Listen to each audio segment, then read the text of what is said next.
Hello, Havre de Grace Elementary School, 5th grade. My name's Mrs. Altvater. I hope you're having an awesome day today. We are going to be finding the volume of a rectangular prism using a formula. So what's the formula we're going to be using? Well, it's volume equals length times width times height. V equals L, I write my L like that so I don't confuse it for a 1, times W for width times H for height.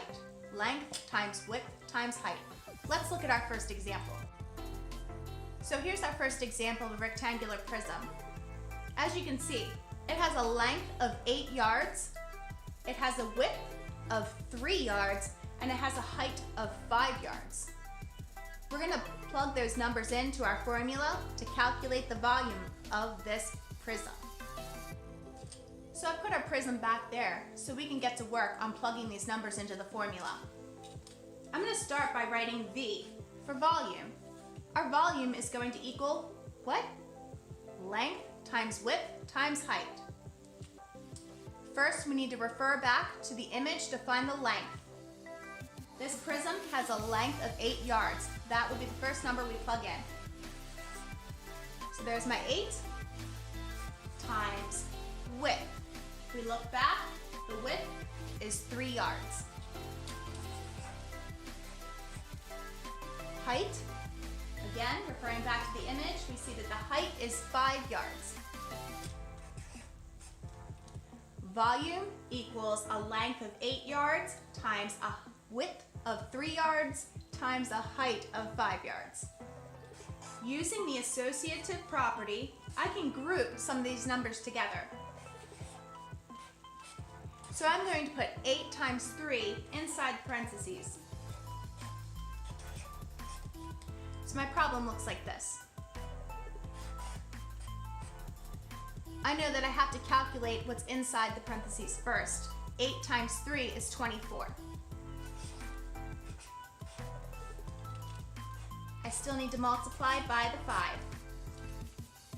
So that's what I have so far.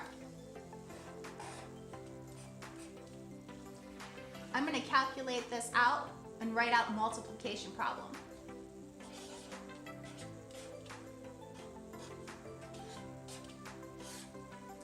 So 24 times 5. 4 times 5 is 20. 5 times 2 is 10, plus 2 is 12. I end up with 120. But I'm not done yet. I can't just leave it at 120. If I look back, it's yards.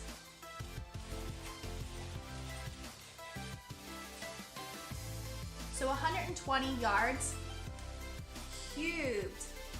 Super important to remember to write cubed since we're calculating volume. All right, let's try another one. All right, so I've got our next rectangular prism here. This one has a length of 4 inches, a width of 4 inches, and a height of 4 inches.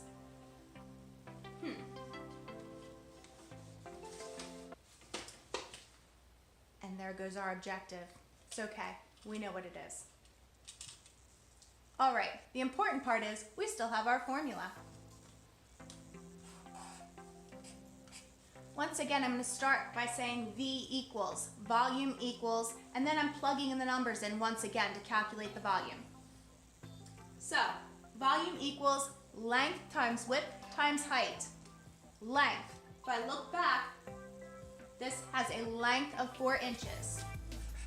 So I plug in my 4 times width. It has a width of 4 inches. So again, plugging in 4. Height, it has a height of, shocking, 4 inches. Again, plugging in that 4. Volume equals length times width times height. Again, I'm going to use the associative property to group some of the numbers together. So in the first parentheses, I will have 4 times 4. I said first parentheses like there's going to be more. There's just that set. but I know that I have to do 4 times 4 inside the parentheses first, and 4 times 4 is 16. Can't forget about multiplying by 4 again. So, I have volume equals 16 times 4. Again, I'm going to write this out as a multiplication problem. 6 times 4 is 24. So I put my 4 there.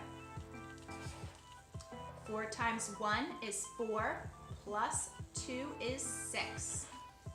64. Am I done? Not done yet. 64 what? Giraffes, ducks? No one knows. We have to look back and figure it out. Inches. 64 inches. Still not done. Cubed. We're calculating volume. We have to say it's cubed. So, the volume of this rectangular prism is 64 inches cubed. All right, 5th grade, I hope that helps you out today.